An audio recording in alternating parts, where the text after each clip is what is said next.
I think that's the first thing. I mean, they talk the talk, but they won't walk the talk. And I mean, if you look at the city of Washington, D.C., or whatever we call it, the unemployment there, I don't think, reaches anywhere near what it is here. And that's where it's got to start. And you going there have to be the catalyst to get them off their ass. Well, I'm not just one individual. There's 112 of us across this country.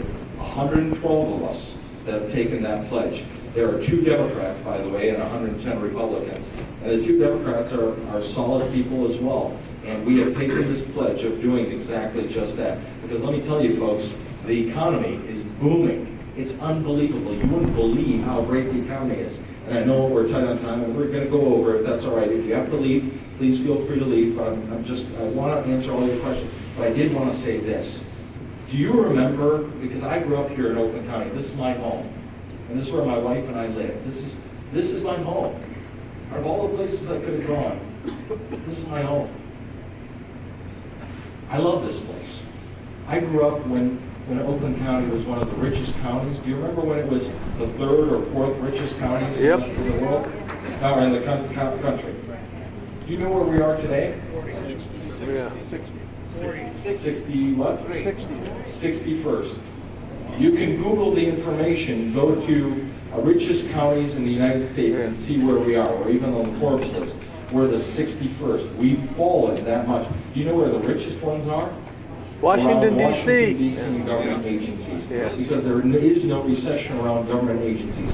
When a government sucks up the money from the private sector, it puts it in the public sector. And then who works for who? So, I know we're in the speed round, so yes, gentlemen. Oh, sorry, sir. I would just like to say, for the first time, to paraphrase, for the first time in my adult life, I'm afraid of my government. Don't worry. That's right. It's on its way.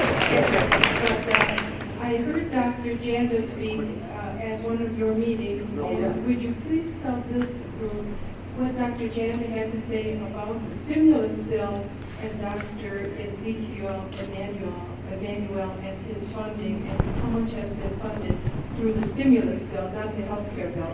Well, actually, there's a lot in there, and we're going to be tight on time, but there's a website that actually talks about that. We had, and by the way, thank you for attending, we had a town hall meeting about health care. We had something very similar to this where we had about 160 people show up when we talked about the health care bill. And Dr. Janda, who's an orthopedic surgeon with St. John's Hospital, he's also one of the most preeminent authorities on the bill. He actually, by the way, he read the bill, which is probably one of the most boring pieces of legislation you'll ever see, where it refers to, you read about 10 pages and it refers to, you have to go to this section of law, you have to go read that, and then come back and it says, refer to this section of law, and you read another 10 pages. Anyway, what Dr. Janda talked about was the scariness of the rationing of the health care bill, but he also talked about the stimulus bill and how the stimulus bill interacts with the health care bill. And Rahm Emanuel's brother, Dr. Ezekiel Emanuel, happened to be involved in recommendations.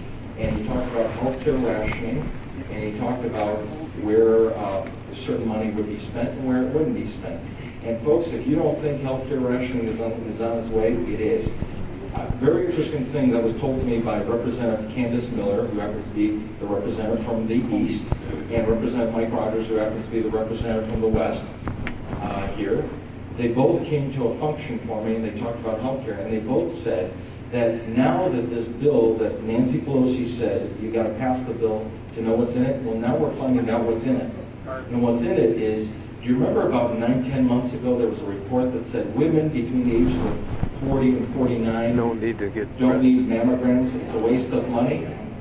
And they rated it on a scale of A, B, C, and D. And they rated mammograms for women between the ages of 40 and 49 as a C. Well, under this health care bill, under the Patient Protection Affordability Act, or as some people call it, Obamacare, under that bill, health care in these pools will not be offering anything below something that is rated as a B in your health care plan. Wow. So mammograms for women between the ages of 40 and 49 will not be offered. Therefore, this is something that we passed, and this is something that Dr. Janda talked about. And folks, let me tell you, there's a lot of hidden taxes and a lot of surprises in this bill, and it is socialized medicine. You may like that, you may not like that, you may agree with me, you may not agree with me, but folks, when you read the bill, and I still haven't finished reading the bill. I guess I'm a slow reader, but I still haven't finished reading it, and there's a lot in there. Creation of 156 separate agencies, Yeah. where Congress has subrogated their power to these agencies to make decisions for us under Department of Health and Human Services.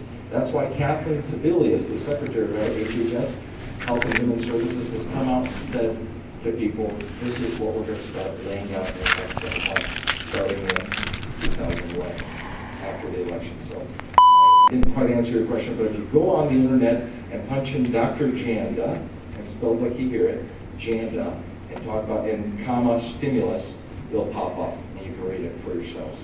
It's about, I think, 5 or 6 pages. Yes, sir. Yes, sir.